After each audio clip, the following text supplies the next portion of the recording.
kasih yang sempurna telah ku terima darimu, bukan karena kebaikanku, hanya oleh kasih karuniamu kau pulihkan. Shalom.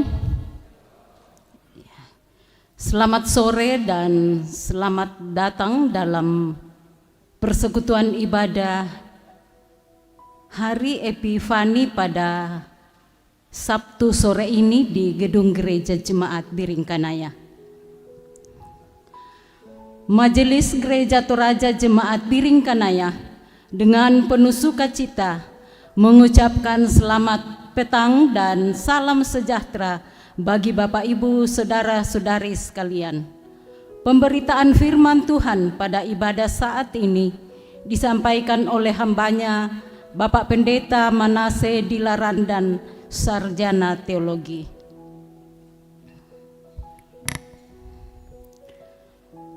Saudara-saudara yang dikasihi Tuhan, saat ini kita berkumpul merayakan Hari Epifani. Epifani adalah peringatan peristiwa penampakan Yesus ke dalam dunia yang ditandai oleh perjumpaannya dengan orang-orang Majus. Kehadiran Yesus ke dalam dunia adalah wujud kasih Allah untuk seluruh manusia dan seluruh isi dunia. Karena itu, marilah meresponnya dengan ungkapan syukur sambil menyembah dan memuliakannya. Di hari Epifani ini, kita akan dituntun tema Dia Hadir untuk Semua. Saya jemput jemaat bangkit berdiri. Kita melakukan PKJ 72 ayat 1 dan 3, dan mari kita perhatikan bagian-bagian kita.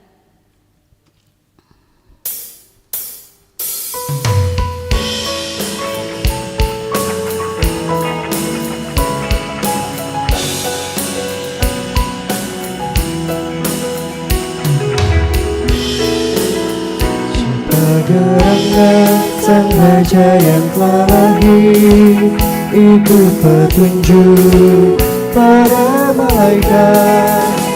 Pelajari sang bayi di palungan, dibungkus lemping, mari melihat.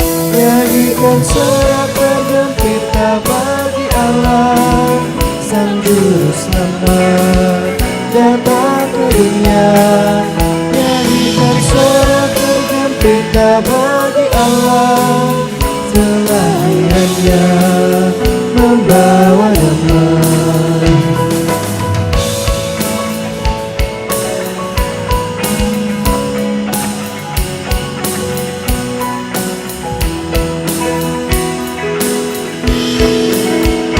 Dunia kudus, engkaulah Raja damai, benci kau ubah menjadi kasih, yang bermusuhan menjadi bersahabat, yang putus asa berpengharapan. Nyanyikan sorak bergembira bagi Allah, Sang Juru Selamat datang ke dunia. Nyanyikan sorak bergembira bagi Allah, kelahirannya membawa damai. Ibu Bapak, Saudara kekasih Tuhan, ibadah ini berlangsung dalam nama Bapa dan Anak dan Roh Kudus.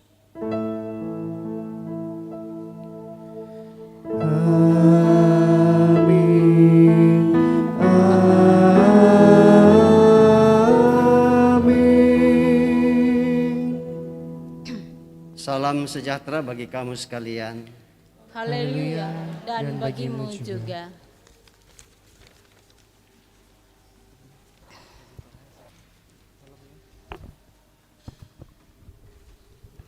Bapak, Ibu, saudara-saudari yang kekasih di dalam Tuhan, kita akan bermazmur dari Mazmur 72 ayat pertama sampai ayatnya yang ke-7 dan dilanjutkan di ayat 10 sampai ayatnya yang ke-14. Kita baca secara antifonal, ada kelompok kiri dan ada kelompok kanan. Iya. Yang di sebelah kiri saya tulisan yang keluar, di sebelah kanan saya tulisan ke dalam. Sekali lagi kita bermazmur dari Mazmur 72 ayat pertama sampai ayatnya yang ke-7 dan dilanjutkan di ayat 10 sampai ayatnya yang ke-14.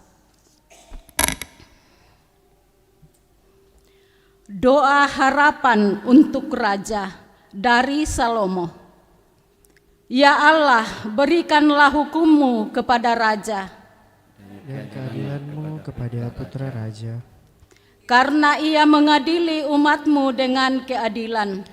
dan orang-orang-Mu yang tertindas dengan hukum.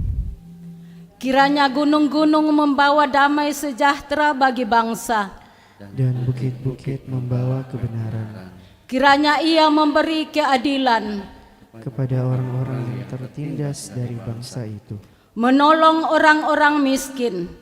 tetapi meremukkan pemeras-pemeras. Kiranya lanjut umur-Mu selama ada matahari, Dan selama ada bulan turun-temurun, kiranya ia seperti hujan yang turun ke atas padang rumput. seperti dirus hujan yang menggenangi bumi, Kiranya keadilan berkembang dalam samanya, dan damai sejahtera berlimpah sampai tiada lagi bulan. Ayatnya yang ke-10, kiranya raja-raja dari Tarsis dan pulau-pulau, Membawa persembahan-persembahan, kiranya raja-raja dari Sheba dan Seba, menyampaikan upeti, kiranya semua raja sujud menyembah kepadanya, dan segala bangsa menjadi hambanya. sebab ia akan melepaskan orang miskin yang berteriak minta tolong. Orang yang tertindas dan orang yang tidak punya penolong, Ia akan sayang kepada orang lemah dan orang miskin. Ia akan menyelamatkan nyawa orang miskin. Ia akan menebus nyawa mereka dari penindasan dan kekerasan. Darah mereka mahal di matanya. Amin.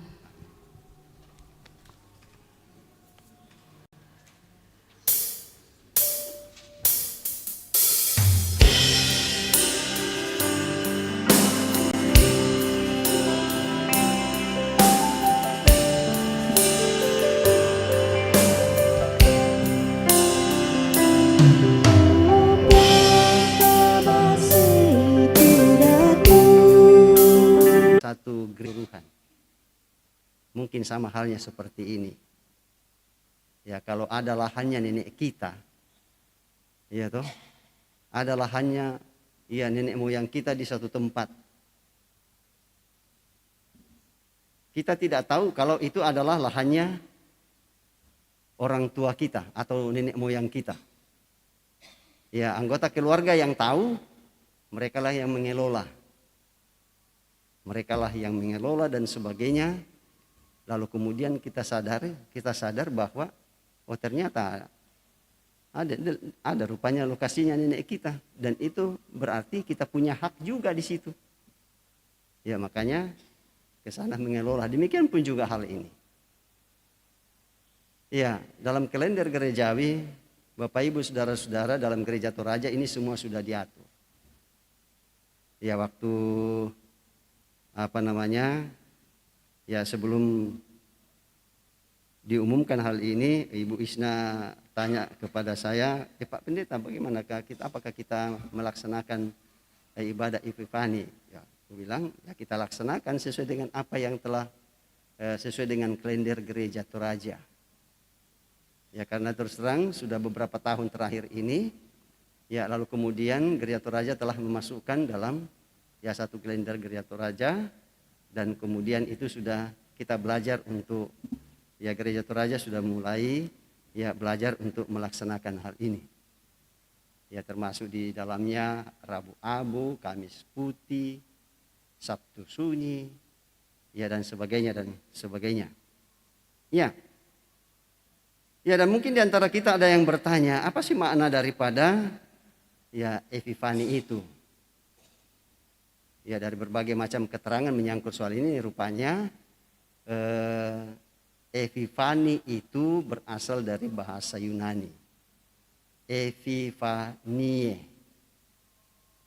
Ya, kalau dalam bahasa kerennya dia katakan bahwa Epifani itu adalah sebuah manifestasi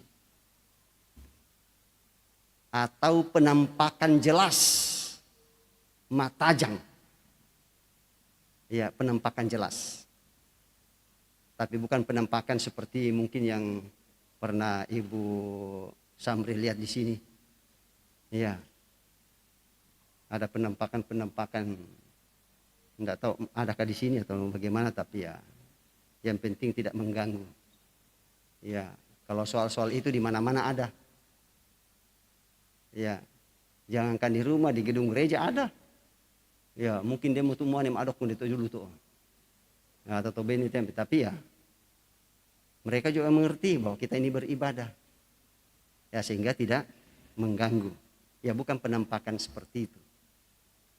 Ya, tetapi penampakan yang dimaksudkan di sini ialah bahwa apa yang selama ini yang terselubung dalam perjanjian lama, ya bahwa Tuhan itu adalah Tuhan untuk semua, bukan hanya untuk bangsa Israel saja. Itu lalu kemudian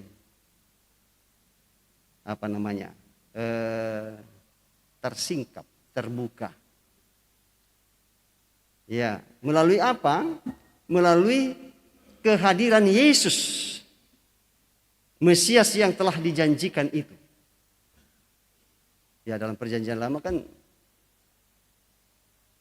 dan itu merupakan harapan besar dari orang Yahudi, ialah kedatangan Mesias. Ya, kapan itu datang? Ya, belum tahu persis. Ya, lalu kemudian melalui kelahiran Yesus, lalu kemudian Allah menyatakan dirinya secara jelas. Ya, dan kemudian itu dirayakan pada tanggal 6 Januari. Ya, 6 Januari. Dan itu baik itu gereja barat maupun gereja timur, ya punya paham yang sama. Ya, bahwa Epifani itu adalah penampakan jelas kehadiran Tuhan melalui Yesus Kristus. Ya, cuma dalam hal penghayatan pelaksanaannya itu lalu kemudian berbeda. Ya, antara gereja barat dan gereja timur. Ya, kalau kita di Indonesia ya disebut sebagai gereja barat, sekalipun kita ada di bagian timur tetapi kita disebut sebagai gereja barat. Karena apa? Ya, karena kita menerima Injil ini ya pada umumnya dari barat. Ya, HKBP barat. Ya, GKJW barat. Ya, Gereja Toraja barat. Ya, jadi gereja di Indonesia itu dikategorikan sebagai gereja barat. Ya, jadi ya punya penghayatan ya bahwa Epifani ada dirayakan dalam rangka memperingati ya kedatangan orang Majus dari timur. Ya, kalau gereja timur memperingati baptisan Tuhan Yesus. Nah, itu gereja timur. Ya, kalau gereja barat ya datangnya orang Majus. Nah, dalam Injil Matius tadi sudah jelas kita dengar ya bahwa orang Majus itu datang ya di mana di Yerusalem mempertanyakan ya kepada baginda raja di situ ya tentang raja orang Yahudi. Jadi di situ mau dikatakan bahwa orang Majus yang bukan orang Yahudi, justru merekalah yang diperkenan oleh Tuhan, memperkenalkan kepada penduduk Yerusalem tentang raja orang Yahudi yang sudah lahir. Dengan itu mereka datang untuk menyembah, tidak hanya sekedar untuk menyembah, tetapi mereka mempersembahkan hidup mereka. Ya, saya kira itu yang pertama, bukan fokus pada emas, kemenyan dan murnya. Itu soal kedua. Tapi seandainya orang-orang Majus ini tidak mempersembahkan tubuhnya untuk Kristus, ya tidak akan mungkin mereka datang. Ya, sama halnya dengan kita semua.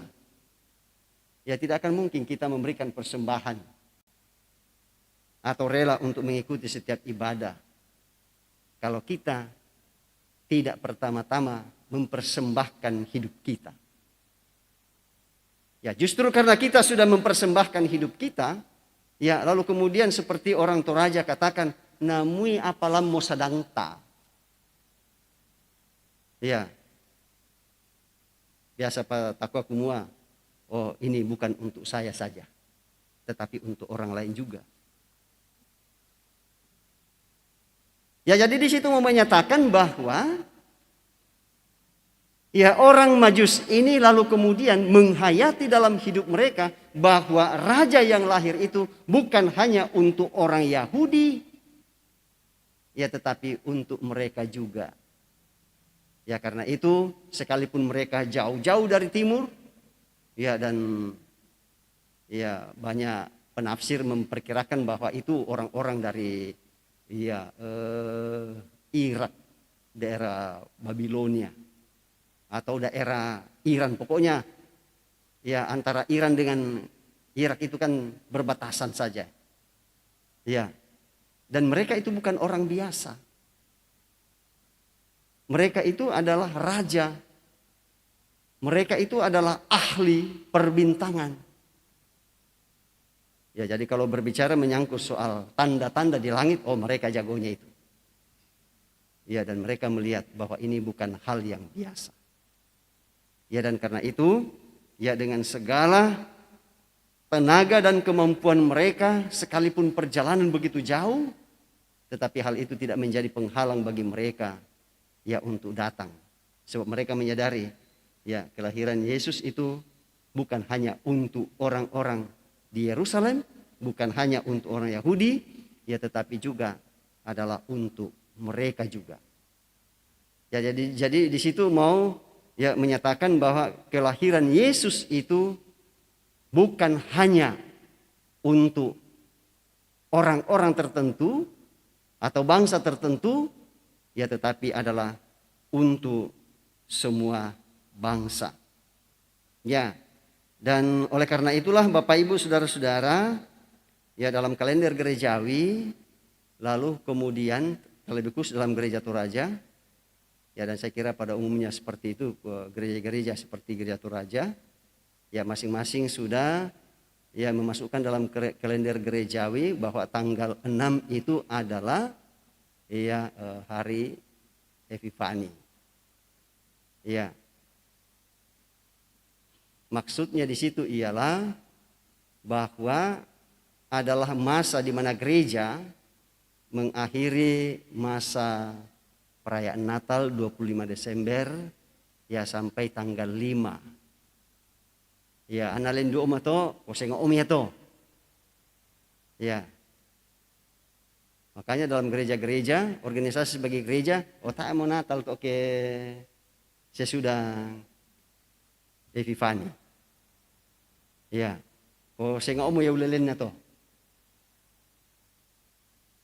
Ya, sekalipun masih ada saudara-saudara kita pada kerukunan-kerukunan yang merayakan Natal, tetapi hal itu kan tidak ada masalah juga. Ya cuma dalam kalender gerejawi ya sudah diatur sedemikian rupa. Karena sesudah Epifani, ya apa moto sesudah tuh? Ya mulai dari ya bulan depan itu. Ya. Nah oleh karena itulah Bapak Ibu saudara-saudara, Ya sebagai sebuah penghayatan dari seorang rasul, yaitu Rasul Paulus menyangkut soal apa maksud Tuhan memanggil dia. Ya karena itu bagian pembacaan kita dalam Efesus ini ada keterangan yang jelas ya kepada kita menyangkut soal apa yang saya sudah sebutkan tadi, ya berkaitan dengan ya kehadiran orang Majus di Yerusalem. Pada waktu itu mempertanyakan ya tentang ya Raja Damai yang lahir lalu kemudian pergi ke Bethlehem. Nah sedikit informasi Bapak Ibu Saudara-saudara menyangkut jemaat Efesus. Ya jemaat Efesus ini adalah bagian dari jemaat di Asia Kecil. Ya saya kurang tahu dalam dunia peta dunia sekarang ini. Ya saya kurang tahu apakah Efesus yang dulunya itu masuk dalam wilayah Turki sekarang ini saya kurang tahu persis. Ya tetapi kalaupun tidak masuk wilayah Turki, yang jelas bahwa ya itu pasti berbatasan. Dan ia adalah kota pelabuhan. Ya dekat dengan pantai. Nah sebagai kota pelabuhan Bapak Ibu Saudara-saudara ya tentu banyak sekali kesibukannya dan ya beragam masyarakat ada di situ. Ya dan menjadi pusat perekonomian dan juga menjadi pusat pendidikan. Ya dan kemudian menjadi pusat ya kegiatan-kegiatan kebudayaan pada waktu itu. Ya. Dan jemaat yang ada di Efesus ini adalah hasil dari pekabaran Injil yang dinyatakan oleh Rasul Paulus ya dalam perjalanan pekabaran Injil yang kedua. Ada perjalanan pekabaran Injil yang pertama, lalu kemudian yang kedua, ketiga, lalu kemudian keempat. Keempatnya itu sampai di Roma, sampai ya ditahan di sana. Ya, ya kalau kita mau melihat alur perjalanannya, ya panjang sekali.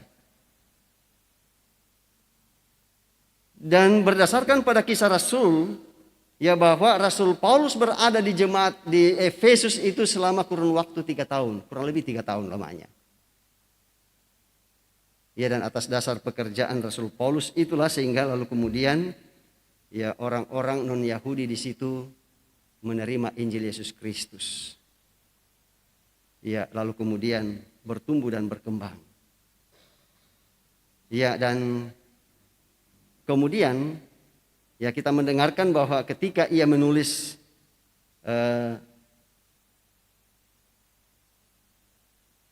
surat Efesus ini,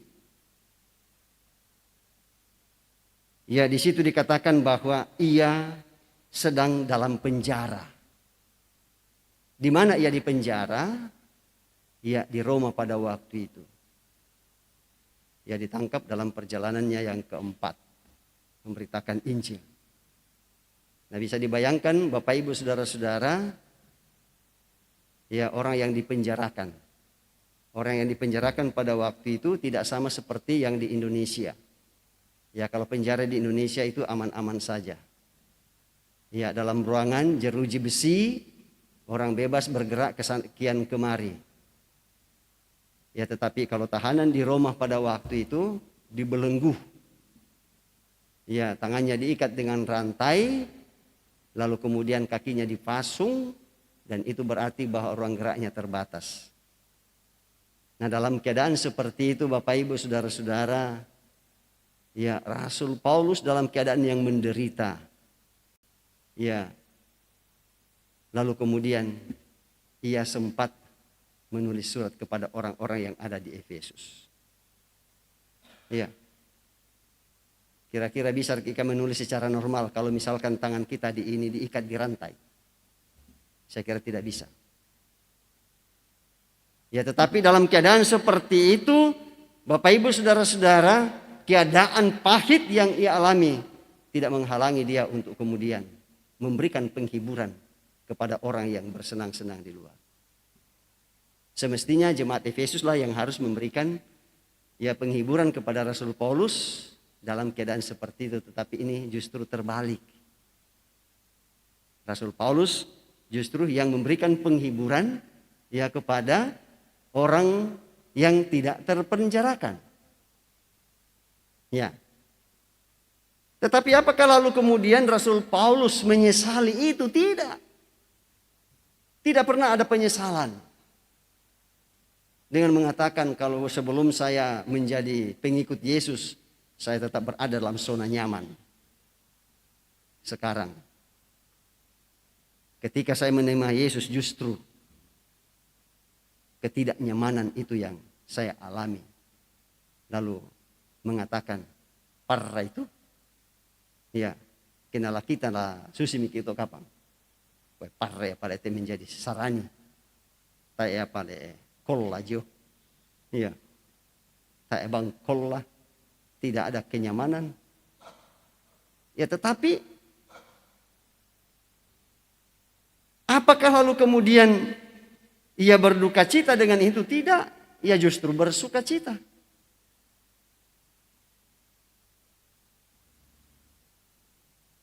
Ya, dan ia tidak pernah menganggap diri bahwa ia dipenjara karena melakukan kesalahan. Sekalipun ia mendengar bahwa ia dipenjara karena melakukan dosa tertentu. Itu masuk telinganya itu. Maling kena kita torain aku, isik roko iya. Manemu. Apa itu tawamu? Ya. Tapi apa yang dia katakan? Dia tidak pernah mengatakan bahwa saya dipenjara oleh Kaisar Nero yang berkuasa pada waktu itu. Dan kita kenal dalam sejarah gereja bahwa Kaisar Nero itu adalah kaisar yang sangat bengis. Tidak berperi ke manusia. Ya, apalagi kepada orang Kristen pada waktu itu. Yaitu nyatanya pada tahun 60 sesudah Masehi. Ya, bagaimana penindasan yang dia lakukan kepada orang Kristen. Dia tidak pernah menganggap bahwa itu ya dia dipenjara karena ya Kaisar Nero, tidak. Ya sekalipun pada ya secara kasat mata memang seperti itu, tetapi ia mengatakan saya dipenjara bukan karena sang kaisar. Ya, tetapi saya dipenjara karena Kristus, karena iman saya kepada Kristus. Ya, dan hal itu tidak akan menghalangi untuk pekabaran Injil. Ya. Dan memang jelas bahwa ya Injil itu tidak bisa kuasai oleh kuasa apapun. Ya termasuk yang pemberitaan Injil di Toraja pada waktu itu saya kira kisahnya kita sudah ya tahu persis. Ya apakah lalu kemudian Injil itu lalu kemudian menjadi pudar atau menjadi hilang, tetapi justru sebaliknya. Ya sama seperti semut, semakin diganggu semakin banyak. Ya demikian pun yang terjadi. Dan kita bersyukur bahwa sampai pada hari ini ya kita boleh ya menerima Injil itu karena apa? Karena pemberitaan Rasul Paulus yang mempedulikan kepada mereka yang bukan Yahudi. Ya seandainya bukan Rasul Paulus. Ya Rasul Paulus ini kan Rasul yang ke-13. Yang ke-12 Rasul itu mereka fokus di Yerusalem. Ya memberitakan Injil di Yerusalem dan di sekitarnya, di sekitar situ. Ya tapi Rasul Paulus jauh sekali perjalanannya. Memperhatikan dan mempedulikan ya orang-orang yang di luar orang Yahudi. Baik di Asia maupun ke Eropa, lalu kemudian orang Eropa menerima Injil Yesus Kristus, lalu kemudian orang Eropa memberitakan Injil kepada orang-orang di Asia Tenggara, termasuk kita yang ada di Indonesia. Ya ini semua, dan ini mau menyatakan kepada kita peran Rasul Paulus ini sangat penting.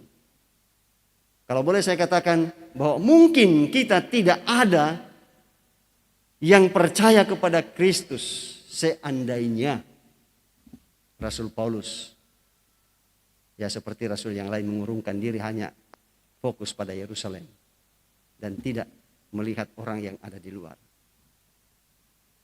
Ya dan karena itu ia mengatakan ya bahwa ia bersyukur bahwa Tuhan memanggil dia dan panggilan Tuhan terhadap dirinya itu adalah sebuah kasih karunia Tuhan untuk kemudian mengungkapkan rahasia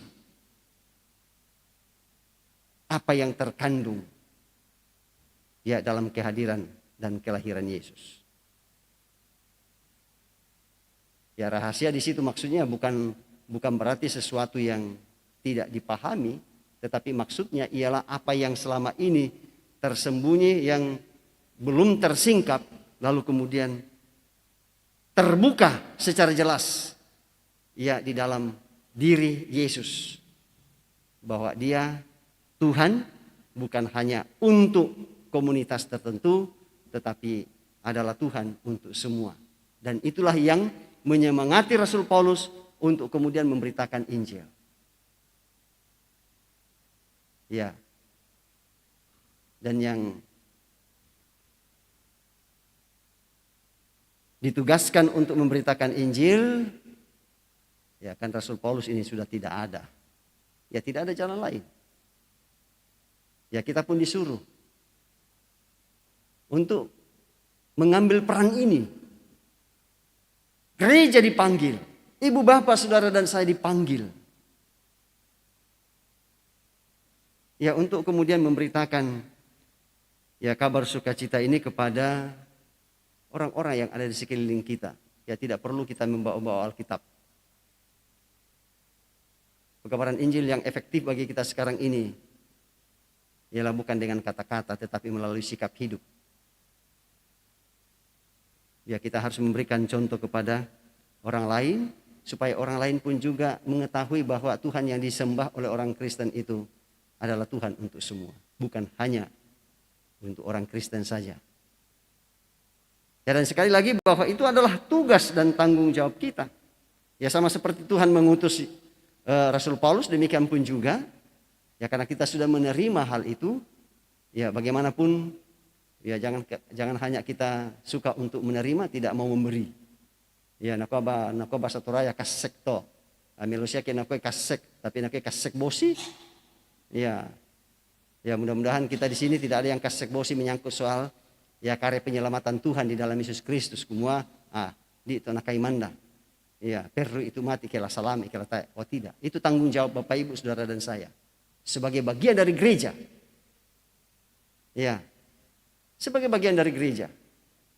Ya tinggal persoalan sekarang ini Bapak Ibu Saudara-saudara ialah ya apakah kita siap sedia ya untuk mau melakukan. Ya kalau saya mengatakan suka atau tidak harus siap. Ya.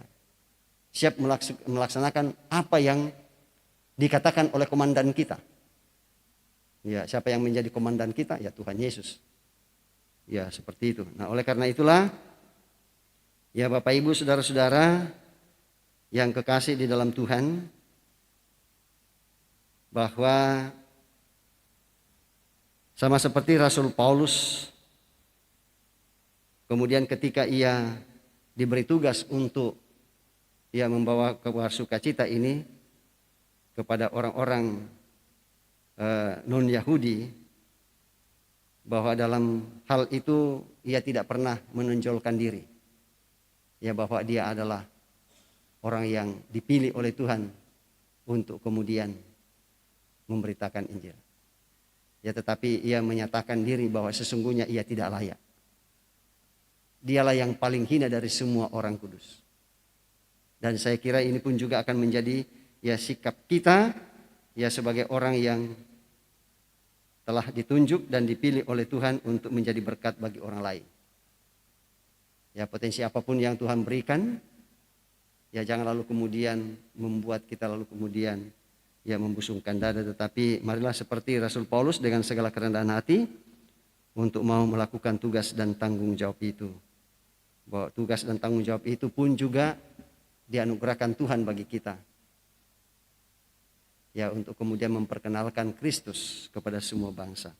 Bahwa di dalam Kristus semua bangsa menjadi satu. Yang beragam, yang berbeda-beda menjadi satu. Ya betul motona GMKI. Ya omnes unum sin. Ya seperti itu. Nah, oleh karena itulah Bapak Ibu Saudara-saudara, ya mari kita di tempat kita masing-masing ya menghayati ya betapa baiknya Tuhan itu bagi kita, ya, dan Ia telah mengutus kita ya sebagai gereja Tuhan untuk kemudian menyampaikan kabar sukacita ini bagi orang lain, bahwa keselamatan di dalam Kristus bukan hanya miliknya kita, tetapi juga adalah milik orang lain juga. Dan tanggung jawab kita untuk menyampaikan melalui kata dan sikap hidup kita setiap hari, terlebih khusus melalui sikap hidup kita setiap hari.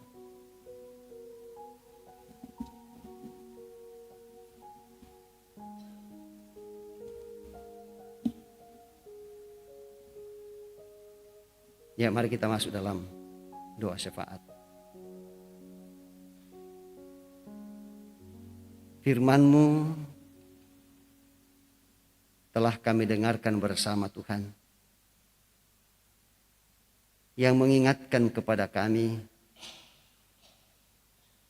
bahwa Tuhan kami yang telah lahir, yang telah menampakkan diri secara jelas, secara nyata, adalah Tuhan untuk semua umat manusia dan dunia ini. Kami bersyukur bahwa Engkau telah mempedulikan kami. Dan menjadi bagian dari itu, dan tugas kami sekarang mau menyampaikan kabar ini kepada orang-orang yang ada di sekeliling kami. Sekalipun itu berat Tuhan, tetapi kami percaya Roh Kudus tidak akan membiarkan kami. Dan menguatkan dan mengokohkan iman kami untuk menghadapi setiap realita yang harus kami hadapi. Sebagai utusan-utusan Kristus. Terima kasih ya Tuhan atas firman-Mu yang telah kami dengarkan bersama. Sehingga kehadiran kami dalam ibadah Epifani ini tidak menjadi sia-sia. Melainkan hal ini akan memberikan inspirasi bagi kita untuk kemudian melakukan tugas dan tanggung jawab ini dengan sepenuh hati untuk kemuliaan Tuhan. Terima kasih Tuhan atas campur tangan-Mu yang Kau nyatakan bagi kami dalam ibadah Epifani ini. Setiap kami anak-anak-Mu yang mengambil bagian di dalamnya, kami yakin Tuhan tetap memberkati. Demikian juga untuk pelayanan-pelayanan kami selanjutnya. Dan kami bersyukur bahwa alat-alat yang kami gunakan dapat berfungsi dengan baik. Dan kami berdoa ya Tuhan untuk saudara-saudara kami. Anak-anak Tuhan yang berada dalam kelemahan tubuh karena sakit. Baik yang dirawat di rumah maupun yang dirawat di rumah sakit. Tuhan tetap memberkati keluarga, memberkati dokter dan para perawat. Memberkati makanan, air minum dan obat-obatan, baik yang sudah, yang sementara, bahkan yang masih akan dinyatakan kepada mereka. Sehingga melalui semuanya itu Tuhan pakai menjadi alat kepulihan kesehatan. Demikian juga ya Tuhan bagi anak-anak-Mu yang sedang dalam pemulihan kesehatan di rumah.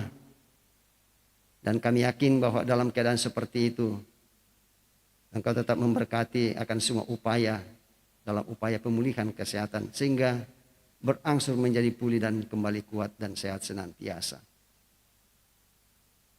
Kami juga berdoa ya Tuhan untuk anak-anak-Mu yang mengalami duka cita atas meninggalnya orang-orang yang mereka kasihi.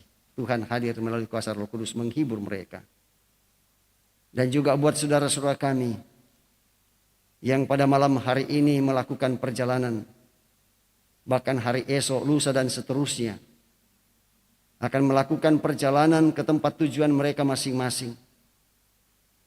Baik itu melalui perjalanan darat, udara, dan air. Dan setiap jenis kendaraan yang mereka tumpangi pun juga Tuhan berkati. Dan anak-anak-Mu yang mengemudikan kendaraan pun juga Tuhan berkati dan berkonsentrasi dengan baik. Dan dapat tiba di tempat tujuan masing-masing dengan penuh selamat. Dan kami senantiasa saling mendoakan satu dengan yang lain. Kami yakin dan percaya bahwa ibadah-ibadah yang dilakukan oleh umat-Mu malam hari ini Tuhan tetap berkati dan semua boleh berlangsung dengan baik. Dan kami mohon Tuhan tetap menjaga kami di malam hari ini. Untuk kami mempersiapkan diri hari esok untuk menyembah Engkau dalam ibadah hari Minggu. Dan malam hari ini kami tetap berada dalam naungan kasih Tuhan. Dan kami besok pagi menyambut hari yang baru, hari Minggu yang Tuhan anugerahkan. Untuk kami gunakan bersama-sama dengan segenap orang percaya untuk menyembah Engkau. Dan kami majelis gereja-Mu Tuhan, kami bersyukur bahwa Tuhan tetap memberikan kami hikmat untuk menata pelayanan di tengah-tengah jemaat Tuhan di jemaat Beringkanaya. Sebab tanpa Tuhan kami tidak bisa berbuat apa-apa. Bersama dengan guru-guru sekolah minggu, pengurus OIG, para pekerja gereja, kiranya kami tetap bahu-membahu untuk mengangkat tugas dan tanggung jawab pelayanan. Dan Tuhan tetap memberkati setiap kami yang hadir bersama dengan saudara-saudara kami yang lain yang tidak sempat hadir bersama-sama dengan kami. Kami yakin bahwa naungan kasih Tuhan tetap menjadi bagian hidup kami. Pergumulan dan persoalan hidup apapun yang kami hadapi, kami selalu percaya Engkau tidak pernah meninggalkan. Dan Tuhan tetap memberkati anak-anak, cucu, cicit kami, baik yang bersama-sama dengan kami maupun yang jauh terpisah dari kami. Demikian juga dengan orang-orang tua kami. Tuhan kiranya mempersatukan kami di dalam doa dan kami saling mendoakan satu dengan yang lain. Ya Bapa kami di surga, kami tak berdoa untuk pemerintah bangsa dan negara kami. Baik dari pusat sampai kepada pelosok desa sekalipun. Dan Tuhan tetap memberkati pemerintah kami untuk melakukan tugas dan tanggung jawab pelayanan di tengah-tengah masyarakat. Terlebih khusus dalam persiapan untuk pemilihan umum, pemilihan presiden dan wakil presiden. Dan juga wakil rakyat baik di pusat, di provinsi maupun kabupaten kota. Dan saudara-saudara kami yang mengambil bagian di dalamnya, Tuhan tetap memberikan hikmat. Sehingga dengan hikmat itu mereka dapat bersaing secara sehat. Ya Bapa kami di surga, sekali lagi mohon pertolongan Tuhan ketika kami kembali ke alamat kami masing-masing. Dan Tuhan tibakan dengan penuh selamat. Dan ucapan syukur tetap kami naikkan kepadamu. Ya Bapa kami di surga, inilah doa kami. Inilah syafaat kami yang kami sampaikan kepadamu. Beralaskan kasih Kristus Tuhan dan Juru Selamat kami. Dan yang tetap mengajarkan kami doa demikian. Bapa kami yang di surga, dikuduskanlah namamu. Datanglah kerajaanmu. Jadilah kehendakmu di bumi seperti di surga.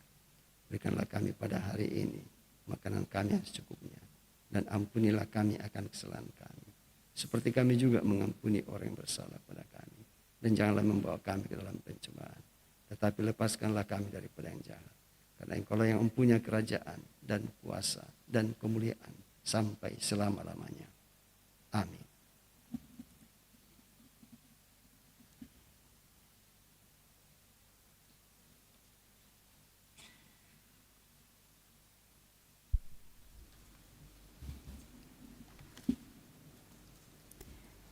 Terpujilah Tuhan bahwa kita dapat menikmati ibadah Epifani pada saat ini dan disampaikan terima kasih kepada semua yang telah mendukung lancarnya ibadah. Terlebih khusus kepada pelayan firman Bapak Pendeta Manase Dilarandan STH. Semoga firman Tuhan yang kita dengar semakin menguatkan iman dan percaya kita untuk memahami bahwa di dalam Yesus Kristus Allah menghendaki keselamatan bagi dunia. Selamat memaknai Minggu Epifani. Tuhan memberkati kita. Kita akan bersama-sama mendengarkan petunjuk hidup baru dari Yesaya pasal 60 ayat 1. Bangkitlah, menjadi teranglah, sebab terangmu datang dan kemuliaan Tuhan terbit atasmu. Amin.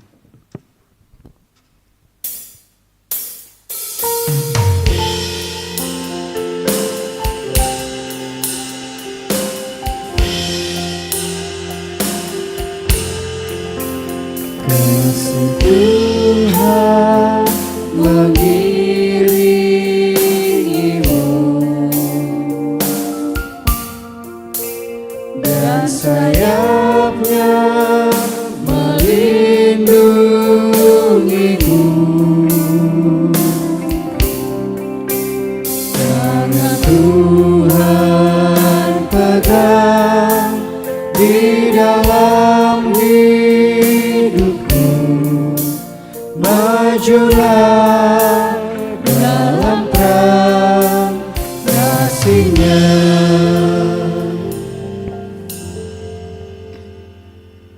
Ibu bapak saudara sekasih Tuhan, pergilah.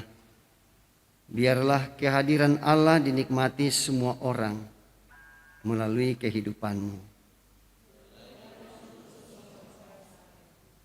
Karena itu mari dalam keadaan berdiri dalam gedung gereja ini, arahkanlah hati dan pikiranmu kepada Tuhan, serta terimalah berkat daripadanya. Tuhan memberkati engkau dan melindungi engkau. Tuhan menyinari engkau dengan wajah-Nya dan memberi engkau kasih karunia. Tuhan menghadapkan wajah-Nya kepadamu dan memberi engkau damai sejahtera. Amin. Nyanyian syukur di Jalan Kuku Diiring menutup liturgi ibadah Epifani pada malam ini.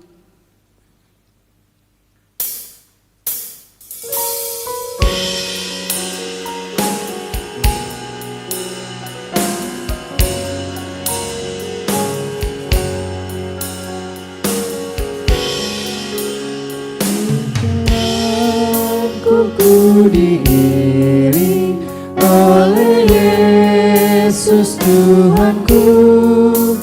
Apakah yang kurang lagi jika Dia panduku? Diberi damai surgawi, asal imanku teguh. Suka duka dipakainya untuk kebaikanmu. Suka duka dipakainya untuk kebaikanku.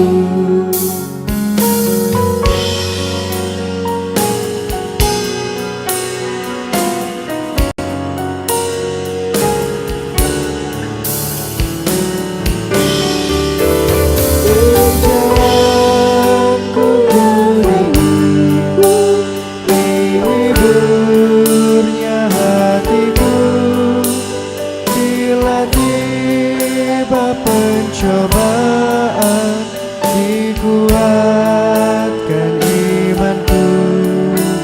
Jika aku kehausan dan langkahku tak tetap, dari cerdas di depanku datang air yang segar. Dari di depanku datang air yang segar.